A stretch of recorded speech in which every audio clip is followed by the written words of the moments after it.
Okay, guys, so Crypt, to me, before my reactions, before I even thought about starting a YouTube channel, Crypt has always been somebody that I went to hear reactions for specific artists. When NF dropped, I ran over to Crypt, wanted to see what Crypt was talking about. Whenever Eminem would drop something new, I would go to Crypt. I wanted to see what Crypt was talking about. So before we even dive into this, I just want to say salute to Crypt.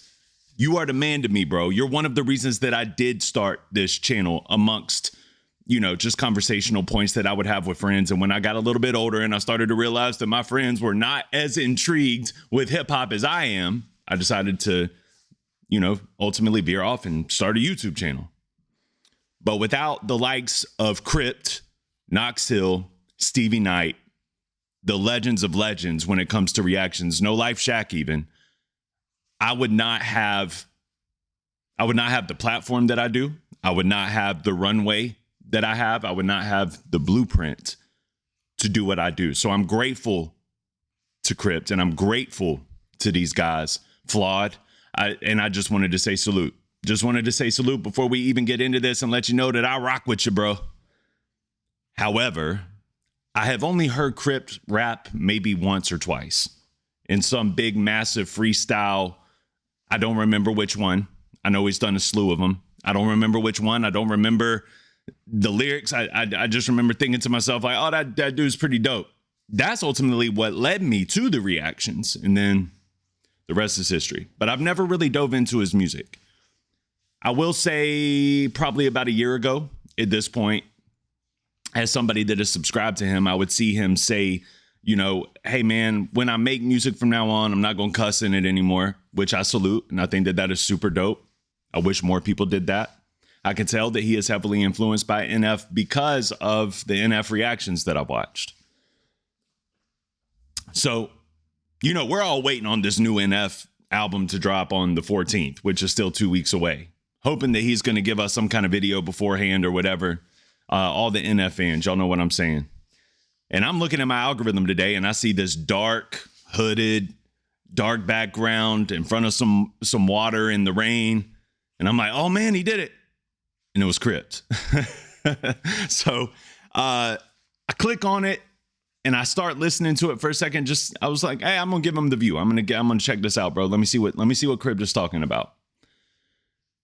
And then I stopped. Got about 20 seconds in and I was like, you know what, man, I'm gonna react to this. I'm gonna show him some love on the channel. So without further ado, we're fixing to get into this new Crypt. And if y'all are ready to get into it, let's do it. But before we do, make sure to smash like, subscribe, and join. Help the channel grow. I appreciate all of you guys for it. And with that being said, let's go.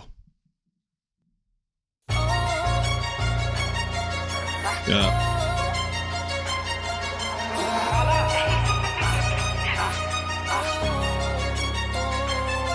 I'm back on my business, I'm back on my grind. I won't let it slip, I won't let it slide. I'm back on the mission to try to keep fixing and omitting all of these demons inside. I'm back on the love, I'm back on the trust. I'm rising above, I'm not giving up. I'm pulling myself up and out of this rut, cause I'm back with a vengeance and packing the punch. I know the way I'm living ain't been right for my soul. So please, Lord, won't you help me? The flames are closer than ever, feels like I'm melting. I got some problems I gotta talk to before I let loose. This music is therapy, so bear with me. This chair is my boon, I'm barely. He's going hard. I like, so far I've heard 3 different flow switches, 2 different melodies, 3 different melodies, flow switches. I love the pockets that he's fitting into on this beat and how he's swapping it up. You could tell he's a rapper's rapper. He's a rapper's rapper because he wants to showcase his skill set on every track. He puts a lot of love and he puts a lot of effort into the craft itself. And for that, I salute. I think that that's dope. Secondly, I can feel that this is one of those songs that's going to pull on your heartstrings. And that's what I'm all about over here, man. That music that really pulls on your heartstrings, makes your soul bleed. That's what we do. So so far, I'm liking this, bro. And I like it. It's how I've always talked to you guys about the underdog story, like the underdog effect of hip hop. And that being one of the reasons why I fell in love with it in the first place is just feeling like I had no sense of belonging growing up. My life that I saw was falling apart in front of me, and I felt like I didn't have a place in this world. And I felt like I was majorly misunderstood by the consensus of everyone.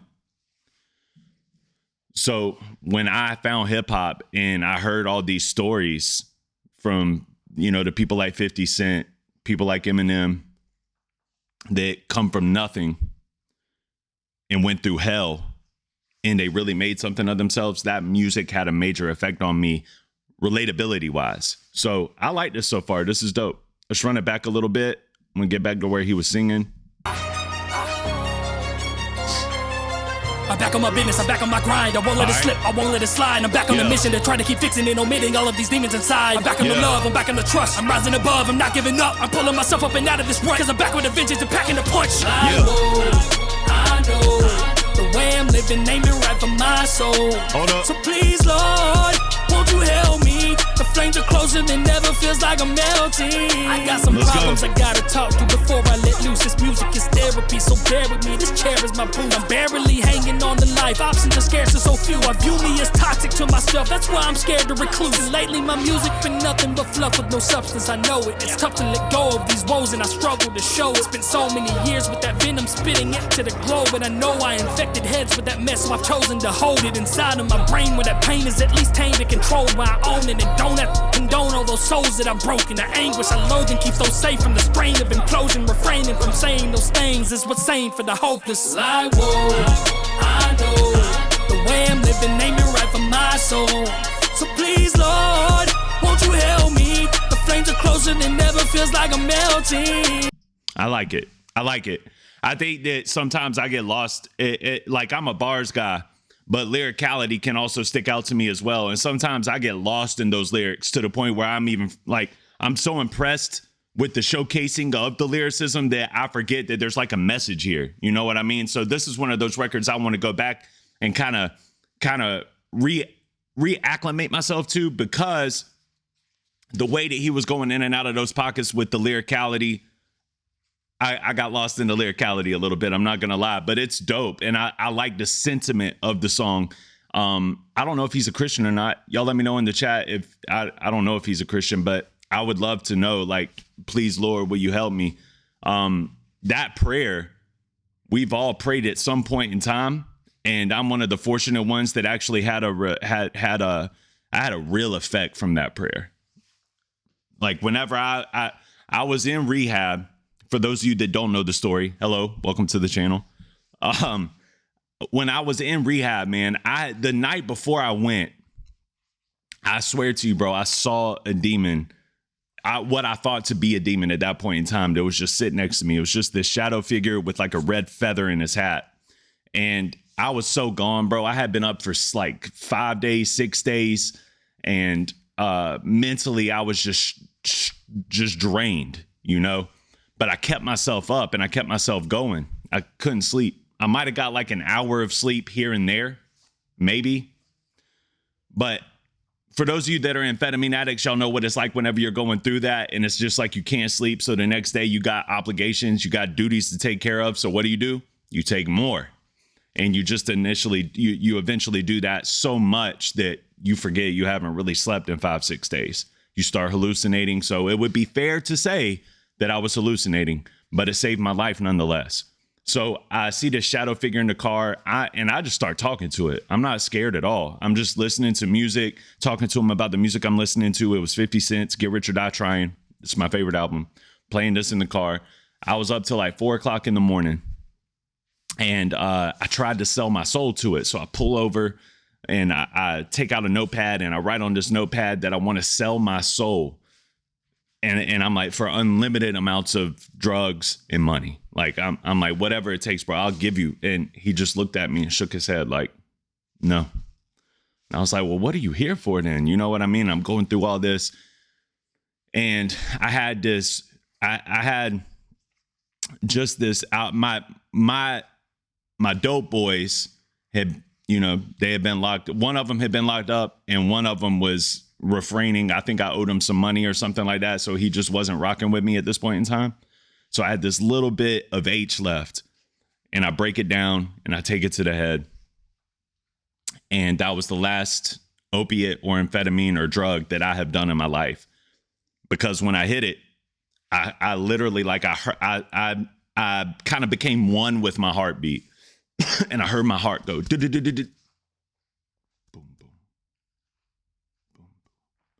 And I just start leaning back in my seat and I look over and it shook its head no, like I'm not here for that. And I just relax and I go to sleep. When I woke up the next morning, mind you, I was driving my wife's car and she needed the car for like a really important test at school, like final exams or something like that. She was supposed to be there at like 6:30 that morning, 7:00 that morning. And I got up and I had like 15 minutes to get her car. I had been smoking in the car all night, weed, cigarettes, everything, bro. Anything you can smoke. I feel like I was smoking in the car that night. And she did not want me to smoke in her car. You know what I mean? So I was being super disrespectful. And that thing was gone. But when I woke up, I was literally like in the road. I was in the road. And I had been out for like 3 or 4 hours. It's miraculous that I wasn't killed. It's miraculous that I didn't have a cop interrogating me. But I just took it and ran, bro. I went and tried to give my wife her car. And I was out of drugs. I had nowhere else to turn, nowhere else to go. My guys, I couldn't get in touch with them. Like I said, one was locked up and I think I owed money to the other one. So I pull into her mom's driveway because me and her weren't even staying in the same house at this time. Things weren't really going all that well. So I pull into her driveway to give her the car. She's already irritated. Like I said, we weren't really doing too well at this point in time. And she walks outside and just immediately sees all the ashes and everything all over her car. It smells like a smokestack. And she's like, I don't even have time to worry about this right now. Just give me the car. I got to go. I was like, and I just, it almost just like came out of me. Like I blurted it. And I was like, Lindsay, I got to go to rehab. Now, mind you, she does not know that I have a drug problem. She knows something's wrong. Like something was off about me for years. But I had told her and I promised her on everything that I loved that, you know, I wasn't on drugs anymore for at least a year leading up to this point. So I was living a double life, right? One life in the street, one life trying to be a father and a husband. I had no idea how to be either one. So I pull in and she takes the car. She goes to school and she's like, I'll worry about this later. But everybody, I blurted it out, you know, so everybody's on me about it. I just go in her mom's house and I fall asleep. Now, while I'm sleeping, I'm having a dream about that same shadow figure. And I'm having all these awful nightmares about demons being on me. And I'm not even a Christian. I don't have any faith in a loving, caring, genuine Jesus or God at this point in time at all. So I'm having these nightmares about these demons being up on me. And my mom is the one that woke me up out my sleep. And she's the one that ultimately took me to rehab. So when I went to rehab, I was literally running from my demons. Like I was like, I have to get away from this. I have to figure this out. Something is wrong. I'm seeing things. Even when I'm not on the drugs, like even after going to sleep for a few hours. And so my mom picks me up and I'm sort of empathic. I always have been. So I can like feel people's feelings. For real, I can. And I feel her sense of embarrassment, her sense of grief, but also her sense of peace and her sense of joy as she felt like finally he's admitted that he's got an issue. I think that ultimately the way everything fell down, it could, like all started to crumble in front of me. So like on my way there, I'm feeling like it's okay. I'm gonna get myself together and, you know, hopefully I'll get out of here and I'll at least stay clean for a couple of months or whatever if I can, and I'll get out and I'll be fine. We'll figure it out later. Well, for reasons that I'm not willing to talk about on the internet, my wife decided she was going to leave me the minute I was walking through the door of rehab. And like I said, we weren't really seeing eye to eye anyway. But in that moment, I felt like everything around me fell apart. I started to see another man taking care of my wife and taking care of my baby. And I started to feel like I was tortured by the presence of that evil that was around me. It was a sense of like it was laughing at me, and it was like you're like I was one of them now. Like your life is meaningless, pointless. You're a shadow you're a shadow in a void. You have nothing. Like you have nothing. You'll never be able to offer the world anything. You mean nothing. You're absolute zero. Now, I remember that very night. I was so hurt, bro. I was crying like a woman for hours. I was losing everything. I had disappointed my family. I had nowhere to turn, nowhere to go. I had robbed from my family, stole from my family. Nobody would even want me to live with them once I get out of here. I've completely trashed my life. And I've been lying and manipulating and living in the streets for so long, or like living the street life for so long, that nobody's going to forgive me. Nobody's ever going to trust me again. That's how I felt. That's how that evilness was making me feel, right? And so I wanted to throw in the towel. I wanted to give up. And in that moment, I just cried out. I didn't care if people could hear me or not. I cried out, God, if there's a God, if there's really a Jesus, please save me. Save me from myself. I mean, nothing. I'm trash. I will never equate to anything on my own. I can't. And this is before I even learned the 12 steps. I'll never equate to anything. I mean, nothing. If you are real, I need you. Please come into my heart and heal me and turn me around. Make me new. Transform me from the inside out.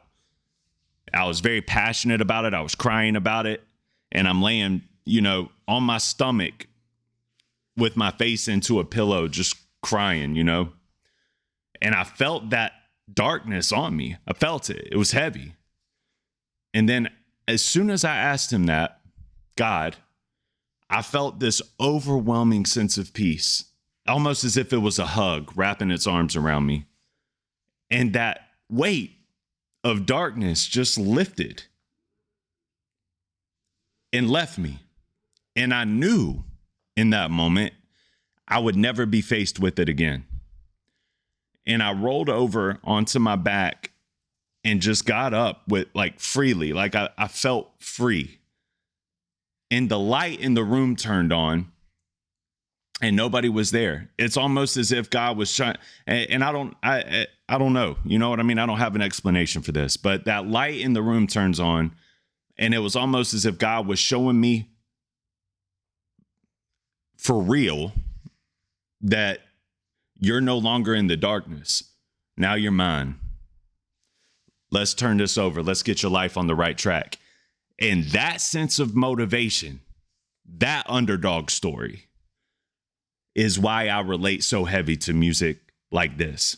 Sorry, I know that was a long spiel, but I wanted to let you guys know in real time, this is really relatable to me.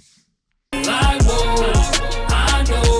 the way I'm living ain't been right for my soul. So please, Lord, won't you help me? The flames are closer than ever, feels like I'm melting. Someone broke my mama's heart and I'm fantasizing about vengeance. Ain't seen my family in months because of revenge from my missus. And it's hard to turn the other cheek when it seems which every way we turn, they just wanna keep on hitting me. I really need to seek some forgiveness. I wish that I didn't hold a bit of this hatred inside. So please, God, give them a change of heart, but keep changing mine. Help me to see the beauty in these things you bring, cause I'm blind. Help me to live the life you live because my soul's on the line. Man, I'm done with the cussing, I'm done with the lust, I'm done with the wishing that I never was. I'm done with the visions of doing this different cause I'm still in it and I can do what I want. I'm back on the love, I'm back in the trust, I'm rising above, I'm not giving up. My God is pulling me up out of this right now, back with a vengeance and packing a porch light. I know the way I'm living ain't been right for my soul. So please, Lord, won't you help me? The flames are closer than ever, feels like I'm melting. I know. Crypt, this is fire, Bubba. This goes hard. I love that verse came in after my story. I love how that verse comes in after my story, when hearing that for the first time right after speaking my story made it even more relatable. Wow, man. Wow, bro. I got chills from that. The way I'm living ain't been right for my soul. Hold up. So please, Lord, won't you help me? The flames are closer than ever, feels like I'm melting. Crypt.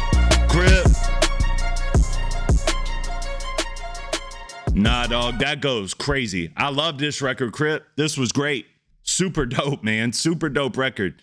That gave me chills. That made my heart bleed, bro. I love this. I love this record. And that's crazy coming in after my story when I was just talking to you guys about that sense of motivation that I felt. That's the motivation. Like, he put it into words, like he articulated it. That sense of like, all right, I'm done with the drugs. I'm done with the lust. I'm done with this. I'm done with that. It's time for me to do what I need to do and step into it. And I surrender control because I can't. I look where I got myself. Look where I got myself. No, if I'm in control, if I'm driving the car, it's best to be honest. I'm going to end up in a ditch. I'm going to end up dead. I'm going to end up, everybody in the car with me is going to be screwed too. The best thing that I can do is to take this out of my own hands and put it in God's hands and trust in his wisdom, trust in his way, and just be thankful that he extends his grace the way he does. Man, I'm so thankful for Jesus, for the extension of grace, to come here in the form of man, to live the life that we should have lived, that we should live the perfect life, die the death that we deserve, take our penalty from us, put it on him so that God can ultimately see us as his own. Nah, I'll give him control. Shout out to Crypt, man. This record was crazy. I done spilled enough time talking about my story and stuff like that. Thank you guys for watching. I appreciate y'all. I was not expecting to love this record like this, but I love this record. This is something that I will most certainly download and replay again. I'm going to go buy it actually on iTunes because it really had an impact on my heart, on my soul, man. Shout out to Crypt. This was hard. I appreciate you guys for watching, man. Thank y'all so much. I will see y'all on the next one. All right. Oh, man, I'm about to let YouTube recommend you guys a video because if you're a Crypt fan and you're over here from Crypt's channel, I don't know what you might like. I don't know what direction to point you in. So I'm just going to let YouTube do their thing and recommend it to you. If you end up liking it, let me know in the comments so I know that they did it and I know that they killed it. Yeah, whatever they give you right here, man. Click on it. Click that like button, the subscribe button, all that. I'll see y'all on the next one. All right. Peace.